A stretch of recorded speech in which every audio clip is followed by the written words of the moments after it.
Hoş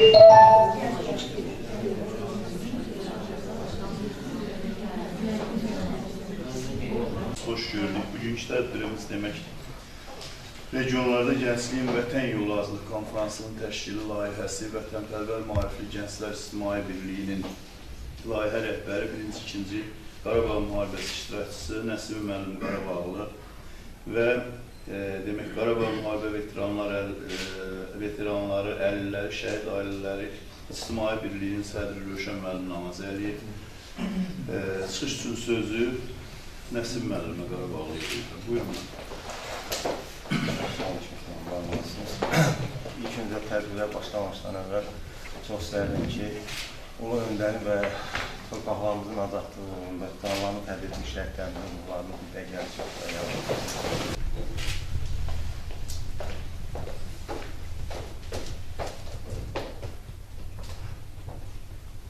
Allah rəhmət eləsin. Amin. Və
dostlar, sizin hər birinizi bir daha xoş gördüm.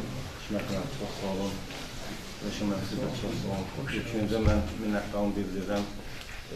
Bizim bu layihəni sizlərlə birgə keçməyə şərait yaradan Azərbaycan Respublikasının İdman və Gənclər Nazirliyinə 2004-cü ildə elan olmuş layihələr üzrə bizim təşkilatda qalib elan olmuşdu, qaliblərdən biri olmuşdu və hər zaman olduğu kimi təşkilatın nizamnaməsində də və məqamında da olduğu kimi biz həyata keçirdiyimiz layihələrin hardasa 90% hər zaman vətənpərvərliyin gənclər arasında, cəmiyyət arasında aşılanması, vətənpərvərliyin təbliği və s. olmuşdur.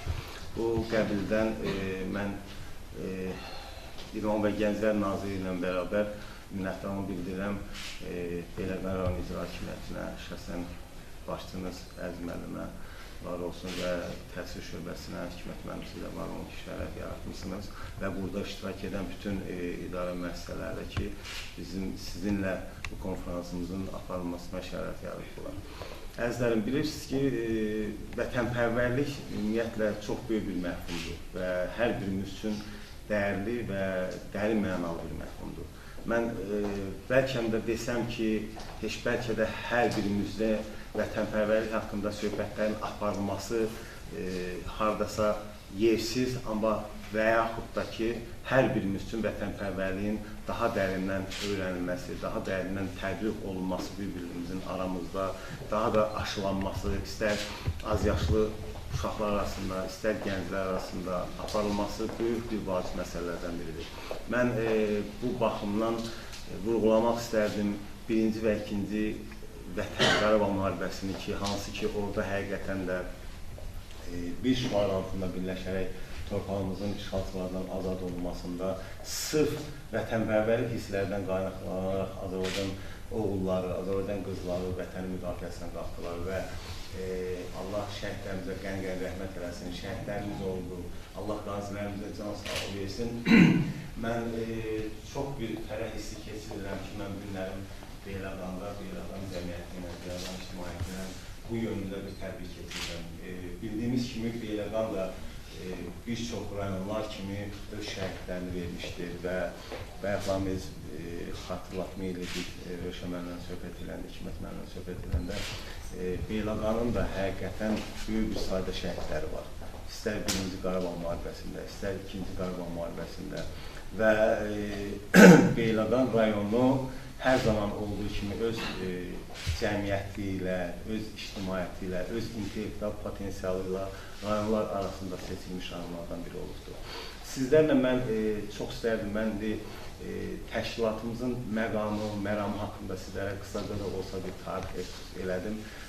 Bu qəbildə mən istərdim ki, hər birimiz çox gözəl xatırlayırıq 44 gün müharibə ərzində ölkə başçısı İlham Əliyevin xarici mətbuat nümayəndələrinə verdiyi müsahibələr və hər birimiz o müsahibələri diqqətlə kadr və kadr izləsək görərdik ki, o sadəcə bir müsahibə deyil. O sanki beynəlxalq cəmiyyətə, beynəlxalq ictimaiyyətə, aləmə Azərbaycanın tarixi haqqında danışırdı. İstər öz ana dilimizdə, istər xarici dillərlə və s. və ilaxır. Və bu günlər çox uğurla gedən, Ulu Öndər tərəfindən qoyulmuş və qəbul olmuş Gənclər haqqında qanun ölkə başçısı tərəfindən və onun rayonda olan nümayəndələr tərəfindən uğurla həyata keçirilir. Günlərin gənclərə özünüzdə görürsünüz, çox inamla çox geniş fürsət verilibdir, çox şərait yaradılıb ki, onlar öz potensiallarını həyata geçirsinlər, həyata versinlər. Bəzən bir çoxlarımız düşünürük ki, vətənpərvərlik, vətənsevərlik sadəcə əyində hərbi forma olması deməkdir. Bu heç də belə deyil. Vətənpərvərlik mən hər zaman qeyd edirəm, hər bir sahədə, hər bir peşədə çalışan insanın o peşəsinə, o sənətinə, o ixtisasına yiyələnməsi və xalqına, millətinə, Azərbaycana verəcəyi töhfədən asılıdır, töhfədən ibarətdir. Və düşünək ki, günlərin müəllim, həkim, mühəndis və s. və digər ixtisas sahibləri öz sahələrində, öz peşələrində nə qədər vətənpərvər çalışsalar, nə qədər vətənpərvər yanaşsalar, inanın ki, heç bir problemimiz olmaz. Mən keçən dəfə müsahibələrin birində qeyd elədim. Mən 2-ci Vətən müharibəsində həqiqətən də təhsil işçilərimizin, müəllimlərimizin, bizim balalarımızla, bizim gənclərimizlə apardıqları təlim, tərbiyə o qədər yüksək səviyyədə olmuşdur. Həqiqətən də ölkə başçısının bir çağırışına xatırlayırsınızsa, Azərbaycanda gənclər müsəffə aldılar. Hərə olaraq cəhbəyə yollamaq istədim. Və şükürlər olsun ki, günlərim Azərbaycan işğalda olan torpaqlarını başı dik, alnı açıq işğaldan azad edir. Və şükürlər olsun ki, günlərimizin üç rəngli gözəl bayrağımız bütün işğalda olan, işğaldan azad edilen torpaqlarımızda dalgalanır. Gözəl Qarabağımızda, gözəl Şuşamızda, ən yüksək zirvələrdə dalgalanır. Və buna nail olmamız bizim şəhidlərimizin, bizim qazilərimizin, bizim qüdrətli ordumuzun və əlbəttə gözəl başqanlıqlarına etmək istərdim. Ulu Öndərin bir gözəl bir sözü vardı. Deyirdi ki, öz tarixini və keçmişini bilməyən gənc vətənpərvər ola bilməz. Mən tez-tez ali təhsil müəssisələrində oluram, tez-tez gənclərlə görüşlər aparırıq. Mən bu günlərin həqiqi mənada gənclərimizin sözün əsl mənasında vətənpərvər ruhda böyüməsində, vətənpərvər hisslərlə yaşamasından çox böyük bir ləzzət alır. Bu günlərin biz heç də təsadüfi deyil ki, Ali Baş Komandan qayğı göstərir, istər şəhid ailələrinə, istər veteranlarımıza, istər qazilərimizə. Və mən çox istərdim ki, indən sonra bizim gənclərimiz, bizim xalqımızın vətənpərvər övladları, savadlı, intellektli övladları öz güclərini, öz qüdrətlərini Azərbaycan hüdudlarından kənarda öz elmləri ilə, öz zehinləri ilə, öz idman qalibiyyətləri ilə başarsınlar və bayrağımızı daha yüksəklərə qaldırsınlar.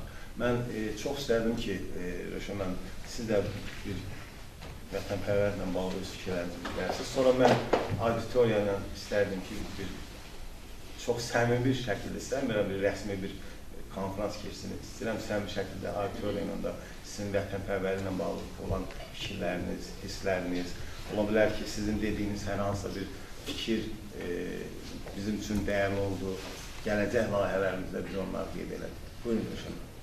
Allah nəsin oldu, siz xoş gəlmişsiniz Beyləqan rayonuna. Mən sizi və tədbir iştirakçılarını salamlayıram.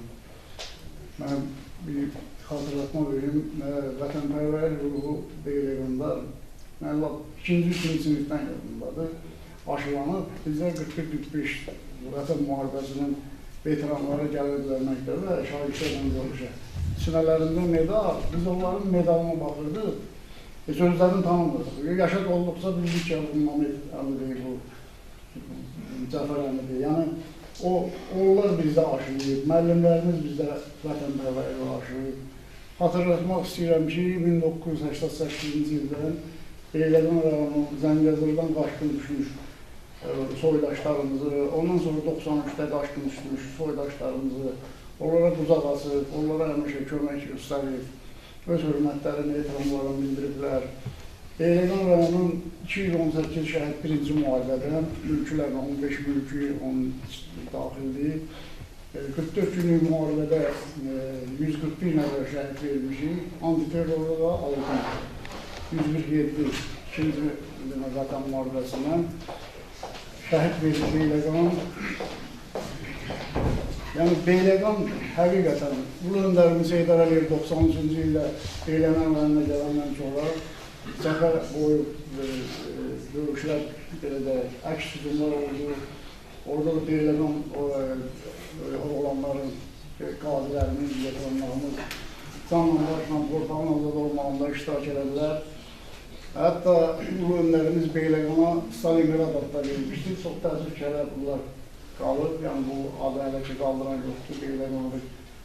Sonra belə deyil, İkinci Vətən müharibəsində 571 şəhidlik din xadimləri ilə bizim birinci müharibə veteranları və qaziləri burada dəfn kəfən edib, Peyğəmbər izləri kitabında ünvanlarla, hörmətlə, ecranla yola salmışdır. Onların dəfn kəfənində çox güclü iştirak etmişdir. Xəstəxanamızda həkimlər, ümumiyyətlə Beyləqanın bütün, mən deyərəm, mənim bir qonşum var, qadındır, gedib nisiyyət götürüb. O katlayıb pişirib gətirir göndərib. Yəni Beyləqan cəmaatı həqiqətən vətənpərvər, vətəni sevən bir cəmaatımız var. Allah hamısının canını sağ eləsin. Sizə də bu işlərinizdə uğurlar arzu edirəm. Azərbaycan Qarabağ müharibəsi əlləri veteranları və şəhid ailələri ictimai üzvlər adından işiniz uğurlu olsun, var olasın. Sağ olsun.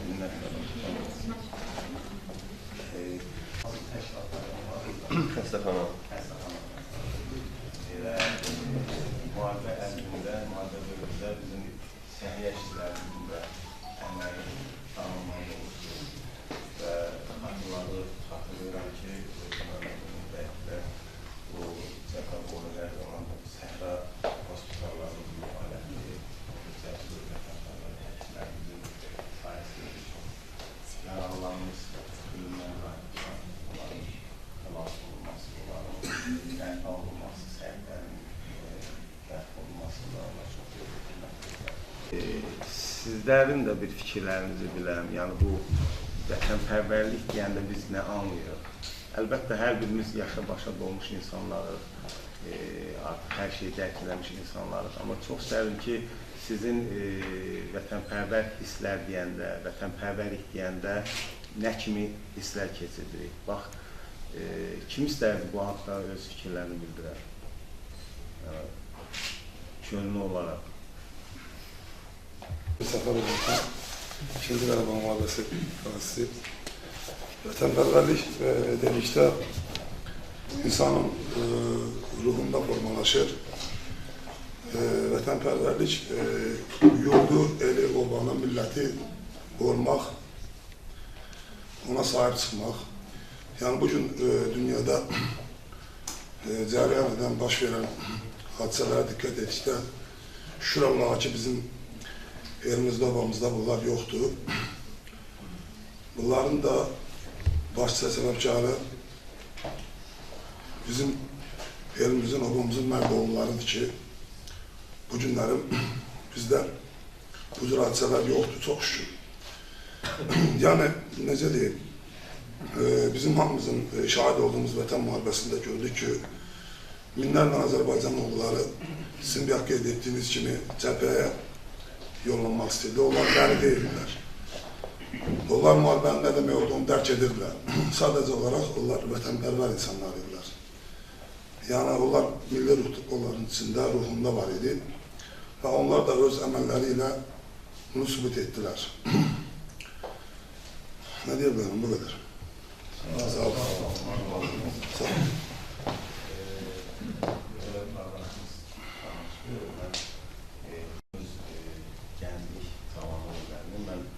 Əsən Şuşadaram və xatırlıyorum, biz 3 qardaş olmuşuq ailədə və kiçik qardaşım, hətta özünü qoyuram kənara, kiçik qardaşım 12-13 yaşlarında onlar haqqında kitablar belə yazılmışdı, Ələ keçməz kəşfiyyatçılardan şimdi xatırlısı.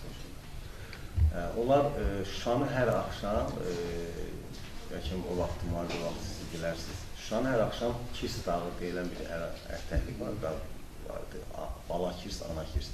Oradan hər axşam Şuşanı alazan raket ateşinə tutuyorlar. Və bu uşaqlar özümü yenə deyirəm, özümü qoyuram kənara, bu mənim kiçik qardaşım öz həm yoldaşları ilə, 12 yaşlı, 13 yaşlı uşaqlarla bir komanda yığırlar, 7 nəfər. Bunların da başında Allah cəmi şəhətləndə rəhmət eləsin, Dadaş adlı bir rəhbərlər olur, könüllərdən. Bunlar bir əməliyyat keçirlər, 3 günlük əməliyyat. Və gedirlər, həmin o Kirs dağı əməliyyatını keçirdilər, həmin o Alazan atılan raket nöqtələri darmadağın edirlər, orada nə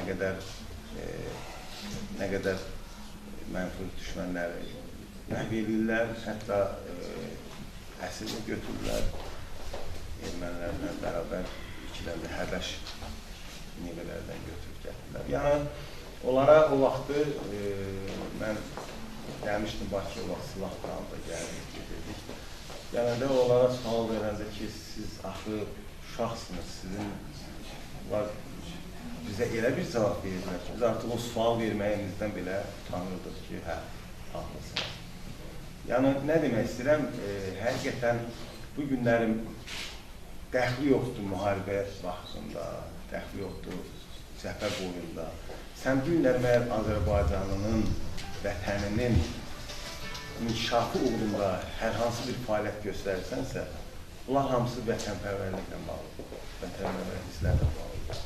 İstər sənin bayaqlarını qeyd elədim, sən xalqın üçün, millətin üçün hansısa bir elmi kəşfləri tətbiq eləginən, istər gözəl bir pedaqoqlarımız şagird hazırlayırlar, ali məktəbə qəbul olurlar o müəllimin sayəsində, verdiyi bilin sayəsində. Bunlar hamısı vətənpərvər hisslərlə bağlıdır və bu günlərin çalışan bütün strukturdakı kadrlarımızın fəaliyyəti sırf vətənpərvərlə bağlı olmalıdır.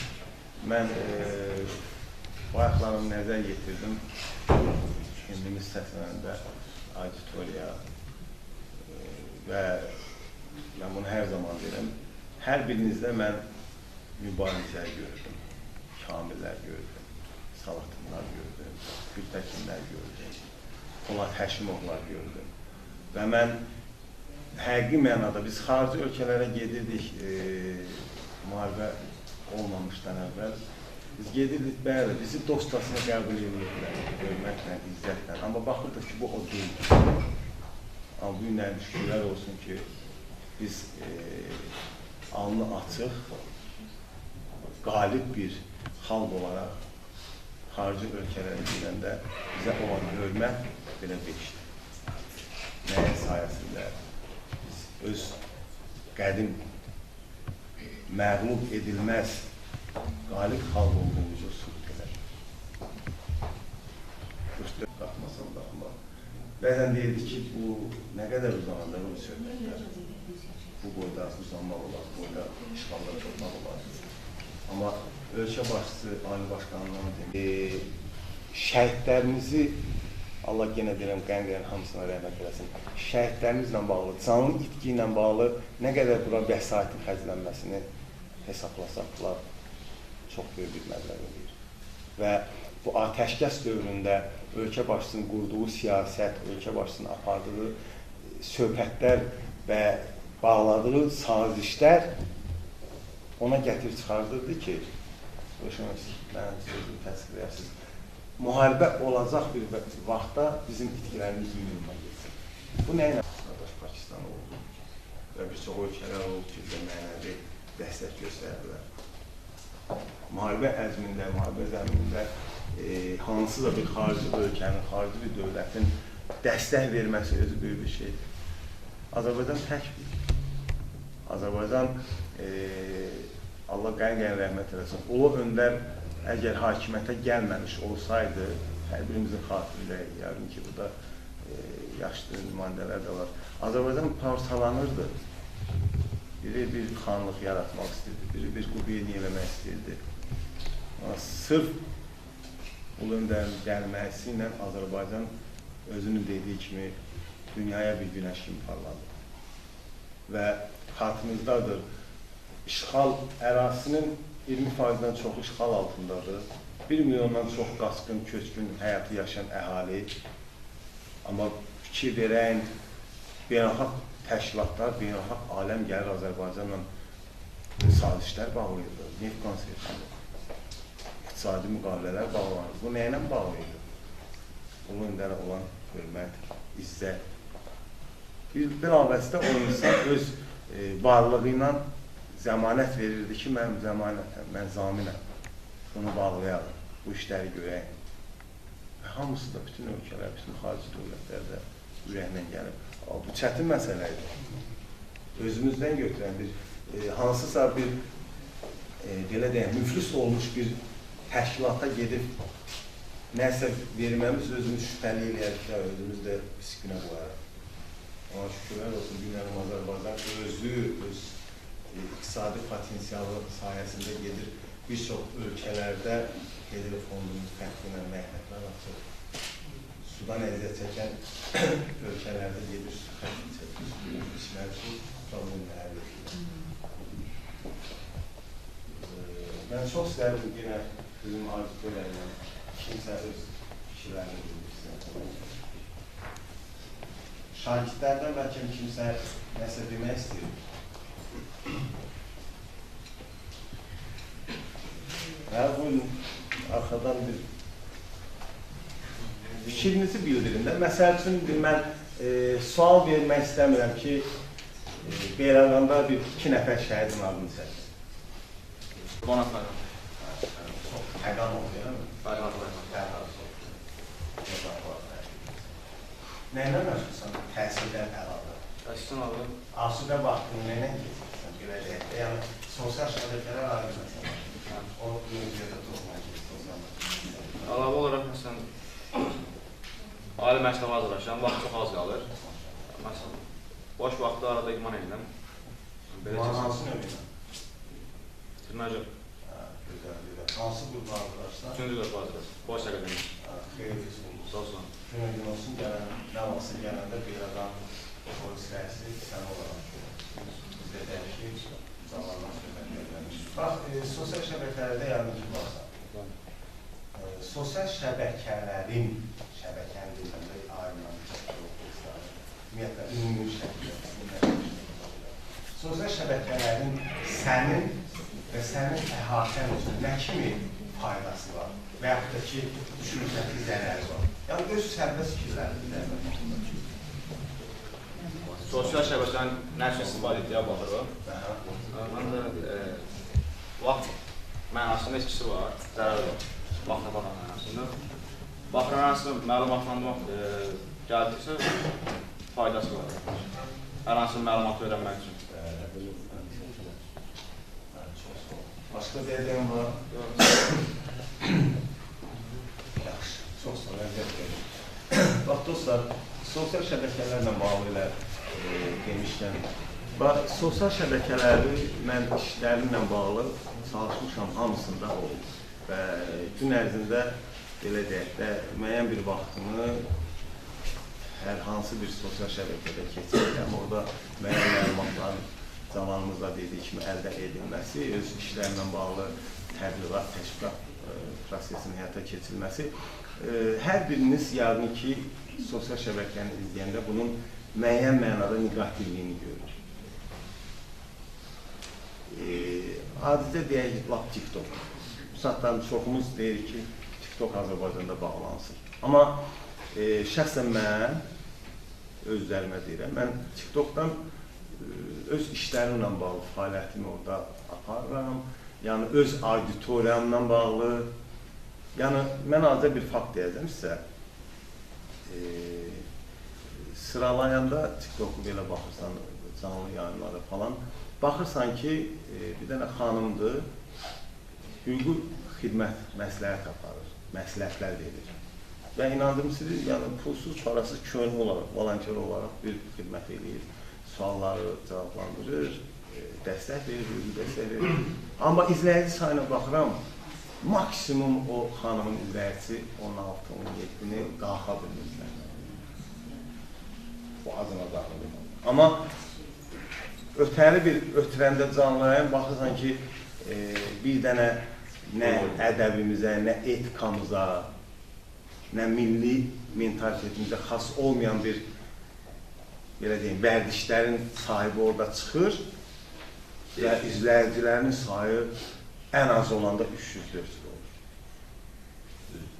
Bu bizim belə deyək də, normal desək bədbəxtçiliğimiz.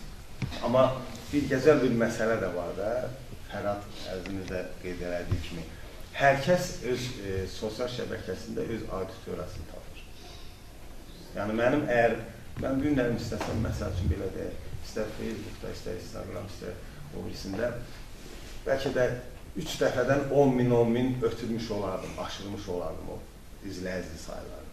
Amma məndə orada məhdud sayılardadır. Çünki baxıram, seçməliyəm. Bu olarmı? Buna dostluğunu qəbul etmək olarmı?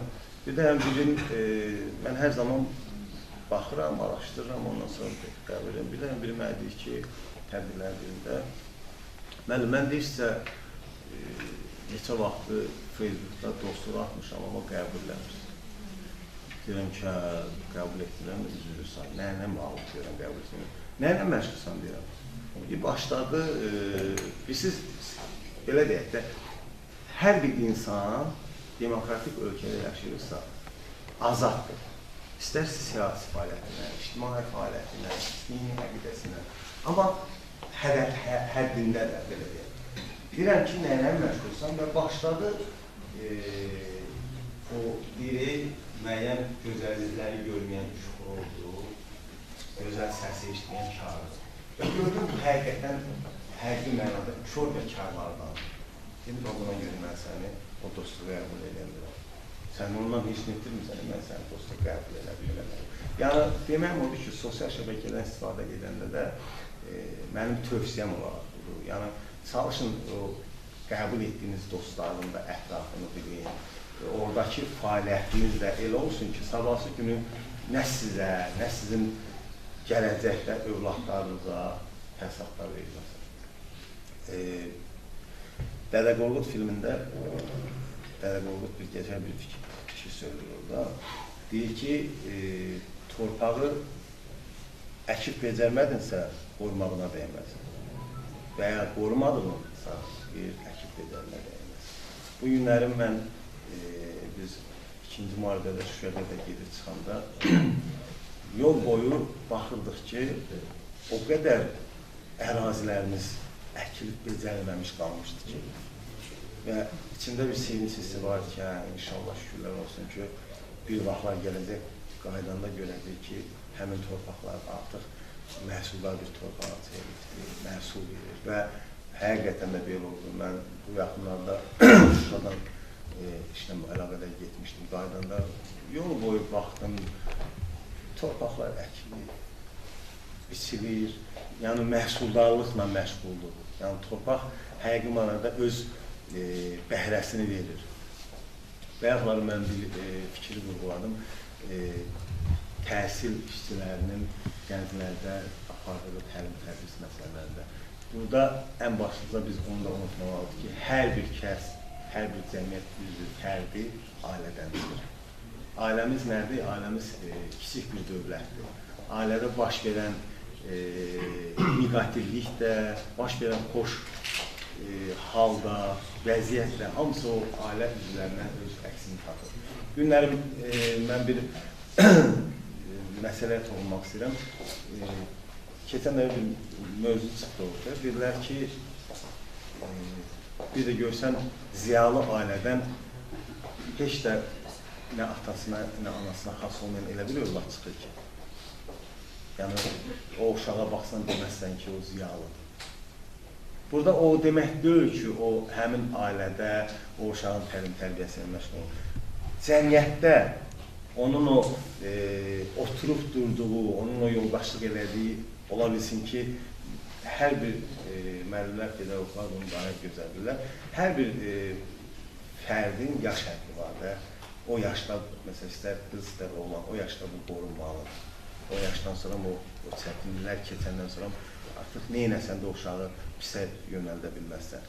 Yəni, mən keçən də bir tədbirlərin birindəydik.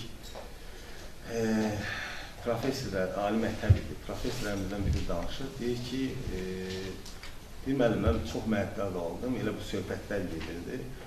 Deyir, mən özüm profesoram, oğlum da elmlər namizədir. Amma deyir, nəvəm, açıq-aşkərdir. Amma deyir, nəvəm, bu saatlarım Allah uzun eləsin, deyir, 2 ildir həbs yatır. Yəni, bu bir daha o cavançılıqda deyək ki, cavanlar da məsəl üçün düşünürlər ki, pis səhədişlərdən, sigaret deyək, bir dənə sigaret də çəkin, nə olasıdır? Valla olur. O bir dəfən çəkmək, sigaret çəkməklə sənin bəlkə də ömür boyu da sən o vərdişdən qutara bilmirsən. Və o pis. Və düşünürsən ki, əgər həmin o profesorun nəvəsi vaxtında lazım olan yerdə olmuş olsaydı, atası kimi, babası kimi intellektual ziyarlıqla məşğul olub kitablarını oxusaydı, dərslərlə məşğul olsaydı, düşünməli ki, babam profesor, baxanıza, deyirlər, namizəddir, yaxşı olacaq. O qəzabət verilməli. Bizim DNA-larımız var, adını sənməyəcəm. Atası çoğalan olur.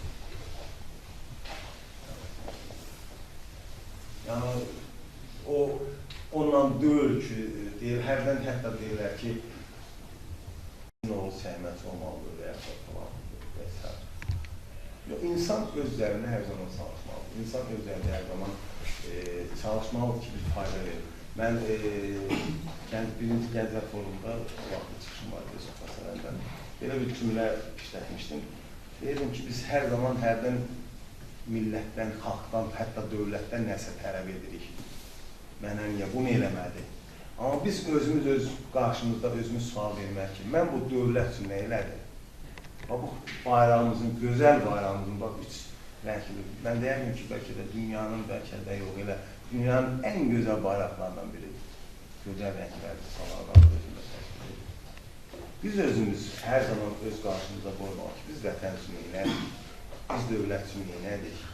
Mən şəxsən öz şəxsimə deyirəm, mən hər hansı bir fəaliyyətində, istər elmi, istər ictimai, istər siyasi, istər digər idman bazarlıqlarından fəaliyyət göstərəndə çalışıram ki, öz üzr istəyirəm, övladıma bir örmək olub. Öz qonşularıma bir örmək olub. Məsəl üçün, övladım üçün çıxanda deməsinlər ki, bunun atası falan deyil. Əqidə baxımdan deyil, tərbiyə baxımdan. Və sabahsı günü həmin övlad atasının, valideynin o sırf mədəni, etik yaşam tərzine görə özündə də belə çəkildən verəcək ki, yox, mən atamın adını batırmıyorum, mən valideynin adını batırmıyorum. Və yaxud da ki, qonşumda mənim bir veteran var, şəhid var. O şəhidin adını batırmıyorum, bu esnaf parçası, olan şəhidin qonşusu, buradan belə deyəcək.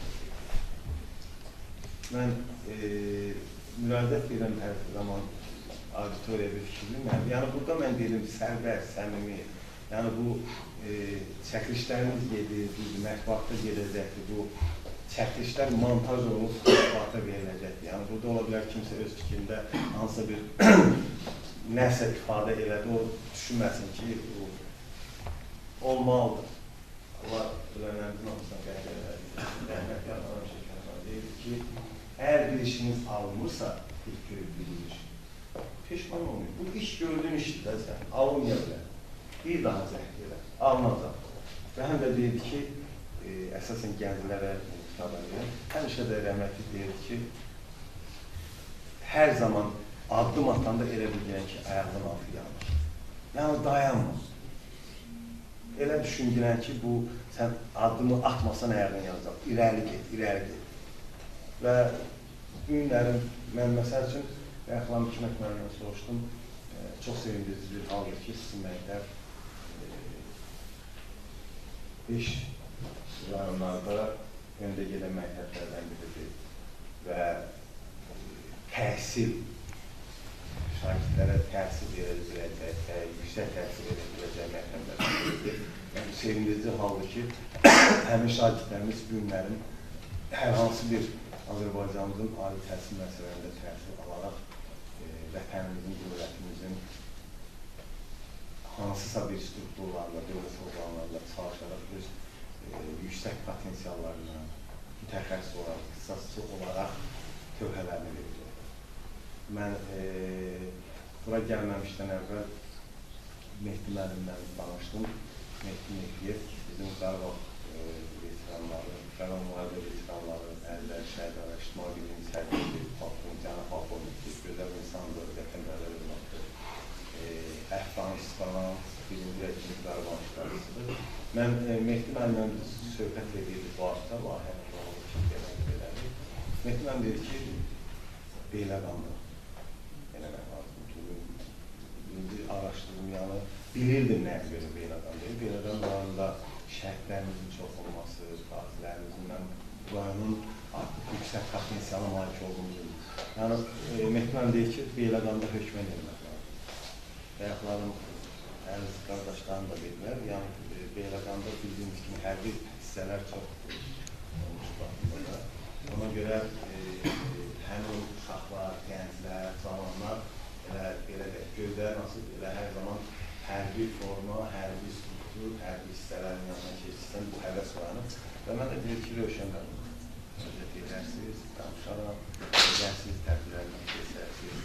Yəni, bu günlərin bilirsiniz mənim əzlərim, mən başa düşürəm müəyyən təşkilatdan gələn vətəndaşlarımızı, hansı olurlar işlərindən qaldılar, hansı olurlar vacibi bəlkə də işlərindən qaldılar. Amma bu vətənpərvərlə olan bir tədbirlərdə, vətənpərvərlə olan bir mövzularda fəal olmağınız hər zaman. Onsuz da fəalsınız. Sizin elə buna gəlişiniz bir fəallıq deməkdir. Hər birinizə mən öz minnətdarlığımı bildirirəm. Amma mən hələ də sizlərdən bir sizin fikirlərinizi öyrənə bilməm. Və inanın ki, mən sizdən fikir almayınca tədbir ki. Çox gözəl, çox sağ ol. Hərədə oğlum, sən qeyd elədi ki, polis akademiyasına çalışdın. Bu istək, bu həvəs sənə hardan? Polis akademiyasına çalışdın, inşallah. Bu istək səndə hardan yarar? Ailədən. Ailədə yəni var polis. Yox, əmma orada buyurma. Mən hərdən küçədə gəzərkən cəmiyyətdə çox vaxt çalışan o kiçik körpələr görəndə onlara 2-3 sual verirəm. Suallarından biri həmişə bu olur. Böyüyəndə nə olmaq istəyir? İnandırım sizi, əksərət çox deyir ki, hərbi forma geyinmək istəyirəm. Hanımlarımız çox həkimdir, müəllimdir, oğlanlarımız da hərbidir. Biraz haşiyədən kənar çıxdım, mənim böyük oğlum da xidmətləri, hərbi forma geyinən şəxslərdən biridir. Allah bütün balaları saxlasın. Və kiçik övladım da peşəkar idmanla məşğuldur. Siz ona. Övladlarım ikisi də Avropa Dünya Çempionatı qaydası görüşür. Yəni, bax, Olimpiya kompleksi.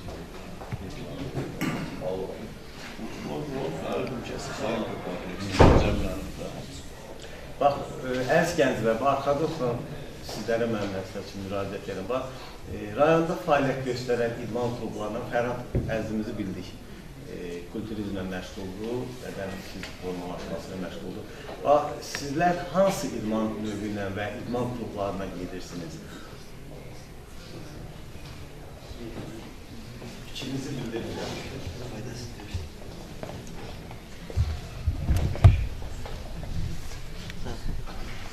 Yaxşı, bir dənə asal bir şey. Rafael tanıyan var, Rafael. Kimdir o? Karate məşğul. Əmrala döyüşünün karate ilə məşğuldur. Dünyada qara bilyard, şorlu bilyard ləqəbi ilə tanınır və hər zaman Azərbaycanımızın bayraqlarını yüksəkliklərə qaldırır. Kim? İstər Zabit Səmədov. Analarımız, bacılarımız, qızlarımız. Yəni, belə deyək, ailədə övladın ən düzgün formalaşmasında mən deyərdim ki, birinci önəmli rolu sizlər olursunuz. Yəni, ata belə deyək də gəldi, getdi işin başına, amma siz daima öz övladlarınızla məşğulsunuz. Bax, sizin ailədə övladınızı necə görürsünüz, necə yönündə təlim-tərbiyəsinə məşğulsunuz, vətənpərvər böyüməsində sizin adicə analarımızın laylasının elə ilk cümlələri vətənpərvərliyin elə aşılanmasıdır. İstər himnimizi və yaxılası, cümlə gənclər müştaqdır. Yəni, bunlar hamısı o hisslərimizin işdən gəlməsi. Bir də bir şey deyim də sizə, biz vətənpərvərliyin təbliği deyirik, vətənpərvərliyin aşılanması deyirik. Mən burada nə qədər mən və yaxud da ki, dostlarımız sizlərlə bu vətənpərvərliyin təbliği ilə nə qədər danışsaq da, o sizin hər birinizin içində qaynayan bir hisslərdir. Yəni, vətənpərvər insan doğulur. O nə ixtisasdır, nə peşədir, nə bir belə deyək ki, nə bir mütəxəssislikdir. Yəni, vətənpərvərlik içdən gələn bir hisslərdir. Mən müharibə vaxtım kadrlarda yadıma salıram, görürəm, küçədə cəbhə boyu gedən maşınlara bizim cəmaatımızın klok-klok, elə deyək, yeşik-yeşik məhsulları elə tonamazlayırdılar. Hamısı vətənpərvər hisslərlə bağlı. Özdən bir kadr var, onun tez-tez mətbuatda, sosial şəbəkədə əzizlər. Şuşanın alınması günü uşaqlar, gənclər küçədə oynadıqları yerdə bir dənə polis əməkdaşı yaxınlaşır. Salamlar, sonra onlarla başlayır oynamağa, qələbəliyib, qeyd eləməyə. Yəni, bunlar hamısı o hisslərlə bağlı, vətənpərvər hisslərlə bağlı. Siz hansı məsələsiniz? Mən bir yerdə qanalım, mərkəzdə şansım. Mərkəzdə. İxtisasınız nədir? Bəli, İxtisasınız. aferin. Auditor ramızda savadlı müəllimlərimiz də var, kadr ramızı var. Sadəcə kütlə içində çıxış eləməyi hər dəqiq olmur deyim, bilirsiniz ki, biraz psixoloji şeydə istər keçirməlidir. Bizim vətənpərvərlik hissimiz müharibə dövründə və yaxud Rövşən müəllim dediyi kimi qonşusu ət alıb, kotlet pişirib cəbhədəki əsgərlərimizi, hərbiçilərimizi yollamağa kimi. Yəni o hissləri hamı yaşayıb, hamısı da edib buradakılar. Bütün Azərbaycan xalqımız. Başda da cənab prezidentimiz olmaqla rəhbərlik altında. Yəni sözlərlə ifadə edilməsə də hamının içində var. Yox, aydın məsələ. Mən sadəcə yəni bir canlı bir diskussiya olsun deyə, maraqlı bir diskussiyamızın aparılmasına görə mən bəlli məsələlər ki, vətənpərvərlik və bəyəklarla qeyd elədim ki, yəni burada biz sizlərlə bir saatlarla bu haqda mühazirə deyək, nələrsə danışaq, saatlarla danışaq, o hər birinizin içində olan bir məsələlərdir. Və mən ona görə dedim ki, rəsmiyyətdən kənar, yəni səmimi olaraq bir söhbətlər eləyəm. Mənim üçün maraqlıdır, yəni bu gələcək fəaliyyətimizə görə maraqlıdır ki, mən gələcəkdə bu işləri, layihələrə salmaqdan ötürü. Mən deyirdim ki, bunu qeyd edin sizə. O baxımdan mən deyirdim. Sizə cavab verənlərdir. Mən məsəl üçün belə baxanda bilmirəm baxın müəllimlərin ismini, amma müəllimlərin İsimləri çox samsın müəllimdir, onu bilmək olmadı. Bax, yenə deyirəm, yəni mənə çox maraqlıdır. İstərdim ki, sizin fikirləriniz buyurun zəhmət olmasa, özünüzü də qeyd edin. Daha doğrusu belə bir tədbirdə, əvvəla xoş gəlmişsiniz. Mən çox şad oldum ki, belə bir tədbirdə iştirak etdim. Çünki bu çox vacibdir bizim gənclərimiz üçün. Demək olar ki, mənim kimi valideynlərin, evində oğlan övladı olan valideynlərin, anaların bir yaralı yeri kimi mən baxıram buna. Çünki cavan nəslin, övladlarımızın tərbiyəsi üçün, təlimi üçün dövlət tədbirləri və bu dövlətin bunlara qayğısı çox vacibdir. Çünki uşaqlardır, məktəbi qutarırlar. Əsas da 10-cu, 11-ci sinif şagirdləri üçün bu çox vacib tədbirlər keçirməlidir ki, məktəbi qutarırlar, ali məktəbə daxil olanlar olur, olmayanlar olur. Ortalıqda qalırlar, görürsəm pis uşaqlar vərdişlərə çəkirlər. Bunlar üçün tədbirlər etmək lazımdır, nəysə bir yönləndirmək lazımdır. Yəni, mən bu cür təklif etmək istərdim ki, bunu nəzərinizdə saxlayardınız ki, mən özüm də çox belə şahidləri oluram, uşaqlar olur ki, elə yaxşı uşaqlar olur ki, gedir, pis yollara düşür, pis dosta rast gəlir. Ona görə də mən təklif edərdim ki, mütəmadi olaraq, gənclərlə, əsasda olan uşaqları ilə məktəblərdə belə tədbirlər təşkil eləyəsiniz, onlarla maraqlanasınız, onlar da bir hiss eləsinlər ki, yəni lazım olanda vətən üçün yox, dövlət də onlar üçün qayğı göstərir.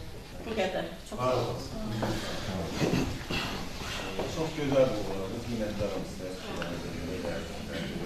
Bəli, bu günlərin gənclərin asudə vaxtının keçirilməsi, səmərəli keçilməsi, vaxtlardan səmərəli istifadə olunması həm bizim təşkilat üçün, həm də İdman və Gənclər Naziri üçün ən aktual məsələlərdən biri oldu.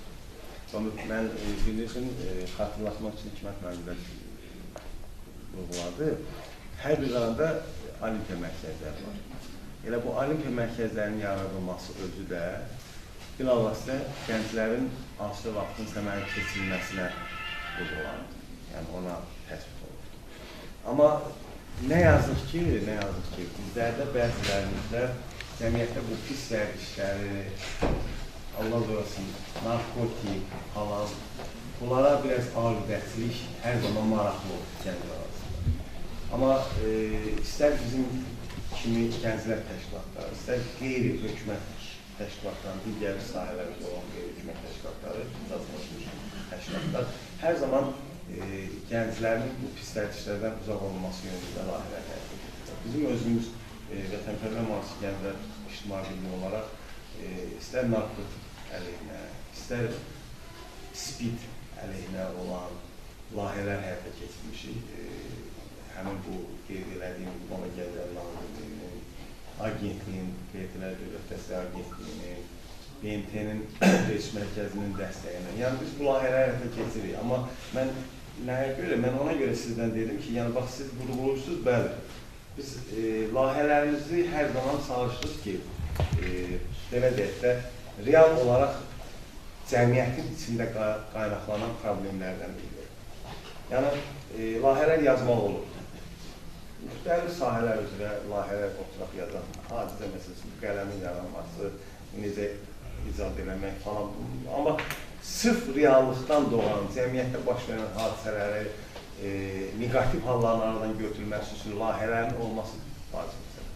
Mən sizinlə tamamilə razıyam və əminəm ki, inşallah gələcək layihələrimizin birini sırf Beyləqan gənclərinin asudə vaxtlarının səmərə keçilməsi ilə bağlı bir layihə hazırlayacaq və ümidvarıq ki, İdman və Gənclər Naziri hər zaman kimi ağıllı, səlis yazılmış layihələr dəstəkləyir ki, biz də onun dəstəyini alarıq və nə vaxtsa gəlib sizin daimdə bu yönündə layihəmizi həyata keçirərik. Bax, müəllimə, siz uğurladınız, dediniz, oğul böyüdürsünüz, oğullarınızın uşaqlarının məktəbdən sonra ali məktəbə girdi və ya bilməyəndən sonra hərbi xidmətə yollanması. Yaqın ki, məlumatınız var mətbuatdan, artıq hərbi xidmət müddətinin azaldılması ilə bağlı Məclislər Qanun Müzakirəsindən başlayırlar, yəni o müddəti azaldacaqlar. Xidmət vaxtı. Bəli, xidmət vaxtının müddətini azaldacaqlar. İndi burada hərbi xidmətin, məcburi hərbi xidmətin 35 yaşdan 30 yaşa endirilməli.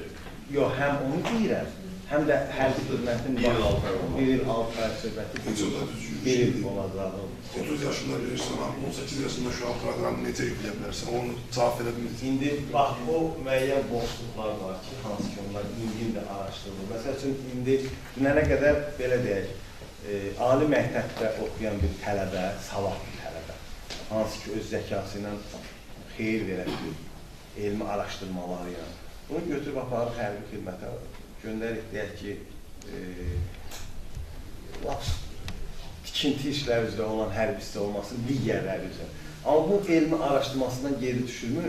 Amma indi qanun layihələrində belə bir maddələr əlavə olunur, onunla bağlı işlər gedir. Müdafiə Sənaye Nazirliyi. Müdafiə Sənaye Nazirliyi həmin tələbələr hərbi xidmətə çağırılanda o tələbələri özlərində xidmətə götürəcəklər. Həm o tələbələr elmi araşdırmalarını orada aparacaqlar, həm də o hərbi xidmət dövrləri orada qeyd olunacaq. Yəni, bunlar get-gedər bu iləcə nəsə demək istəyir. Deyirsiniz, təşriflərin deyim, fikirlərinizi deyim. 4 ildə müəllifdir. Hələ bu Zəfər barədə bir kino, bir film çəkilməyibdir. Bunu erməni qazansaydı, bəlkə 50 dənə film çəkərdilər. Mən keçən də Füzulidə bu haqda söhbət edərdim. Yəni, günlərin, bəli. Uzun gördəşən Zəfərin bir dənə. Çox yaralı bir yerlərdən biri odur ki, bəli, çox gözəl olursunuz.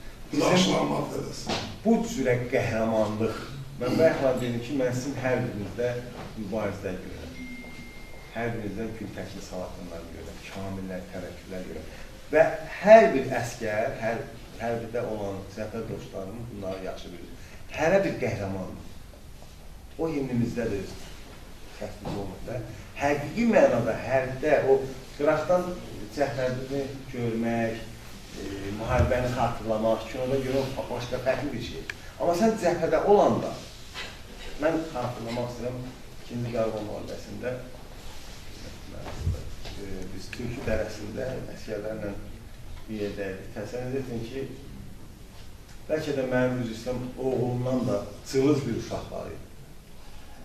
Amma onlar bir qəhrəmanlıq edirdi. Hərəsi, deyim ki, 5 nəfərdən biri yox ha. Hərəsi istəyirdi, nələrsə etsinlər. Döyüşlərin birindən sonra bir ara sakitləşdi, fasilə bir şey oldu. Təsəvvür edin ki, burada da fərasətdən geçiyorsun. Baxdım ki, bir dənə əskər gəldi. Bütün üstü, başı silah-susatla dolu ki. Burada daraqları, avtomatın biri yox, ikisi üstündə. Deyirəm, bu nədir böyle? Böyük komandır, neyəməliydim deyir. Leşlərdən götürmüşəm, bir əli getdikcə. Baxıram ki, bir əldə yazıq bir əskərimiz var. Qalıq güllərini taxaq. Deyirəm, nəqəs, deyək amadır, güllərini saçın deyir. Deyirəm, buna baxaq. Oradan oldu. Deyirəm, alıb yox, gedib götürür. Uzanıb əldə edir. Bəli, əldə edir. Yəni, o dediyiniz məsələ var, filmlər, kitablar, bəli, o saat, o səhətdən çox kasadır. Mən Yalan filmi yardım ki, baxmışsınız. Azərbaycan filmi. Mən, o deyil kişilər bəzən ağlamaz, amma mən hər o filmə baxanda qəhərlənirəm. O xatırlatma verin də, övladı gedir əskərə, orada müharibədə şəhid olur, yoldaşından gizlərdir, mənim də deyirəm. O, elə bir əsərlərimiz o qədər olmalıdır, o qədər vardır ki, amma bunları çəkmək, ümid edək ki, indən sonra Allahın izinlə yeni mədəniyyət turizm nazirimiz var, yeni mədəniyyət sayəsində olan başı bilən insanlarımız, yəqin ki, bu məsələləri qabardarlar. Milli məclisdə məsələlər qaldırılır. Yəni, dostlarımız var, millət vəkilləri, biz hər dəfə onlarla söhbətlər aparırıq. Yəni, müəyyən statuslara, müəyyən veteranlara, qazilərə, bunların hamısı bəyanla üstünə söhbət elədik. Bələdiyyələrlə bağlı, şəhid ailələrlə falan. Yəni, bunlar hamısı, belə deyim də, o iş olan yerdə nöqsən müşkül olmalı. O iş olmalı ki, o nöqsənlər aradan qaldır. Mən çox ləzzət elədim, çox fərək hissi keçdim. Bir-iki Beyləqan cəmaatından söhbətlər apardım. Əziz mənim haqqında elə dedim ki, təzə başlı gəldim. Necə? Tam belədir. O gözəl bir şeydir də. Mənim də dostluğum ola bilər. Əziz mənimlə məsəl, başqa digər başçı. Amma onun haqqında istər heç başçı olmasın, digər dostum haqqında pis fikirlərində içəndə biraz təsirsiz keçirən şahid. Niyə? Məsələn, mən onunla yoldaşım, bir olmamalı. Amma sənin dostun, vəzifədə olan dostun, məmur olan dostun yaxşı fəaliyyət göstərirsə, o sənə bir fərək gətirir.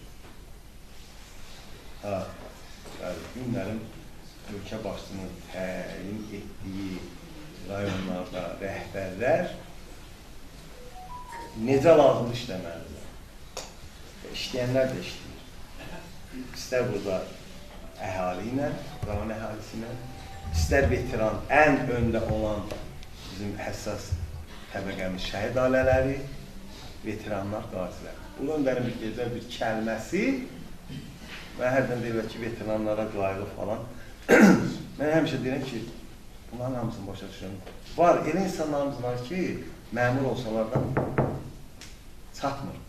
Amma ölkə başçısının, ulu öndərin bir gözəl bir kəlam var. Deyir ki, bizim ən gözəl sərvətimiz, ən dəyərli sərvətimiz bizim veteranlarımız, bizim qazilərimiz. Yəni, günlərim bayaqla mən tədbirin əvvəlində də qeyd edelim.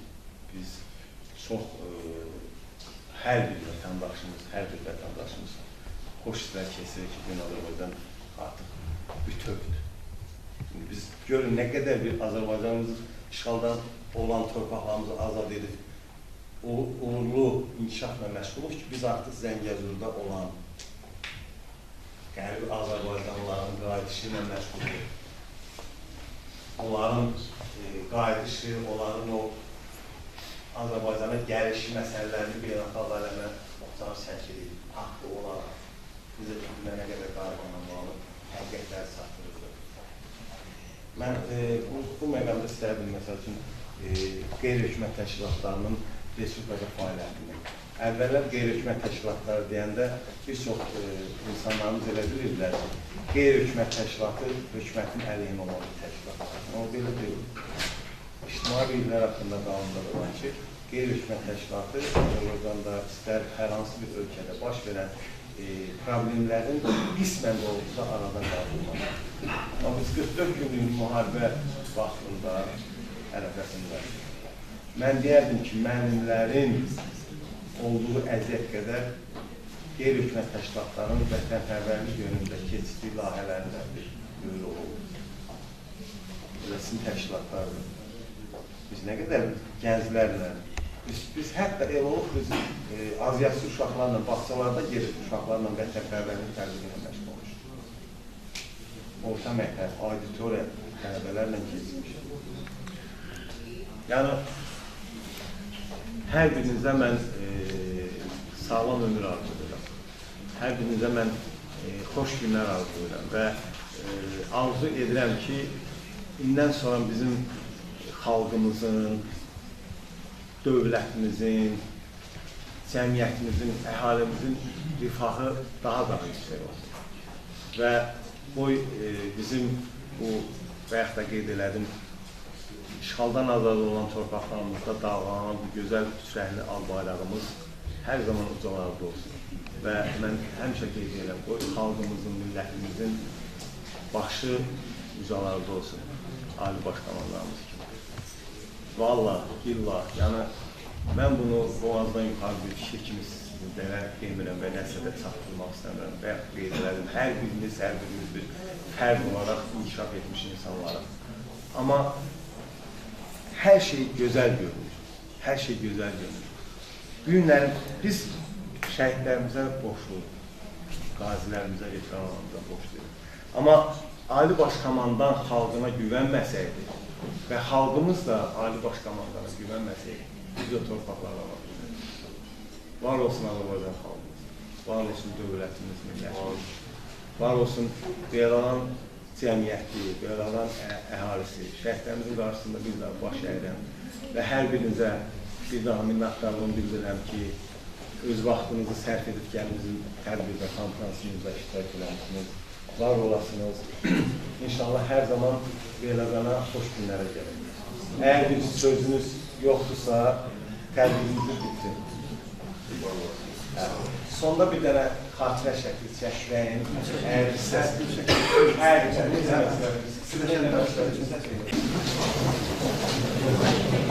O şəkillər var, demiş olması gelir. o şeyi gətirirsə,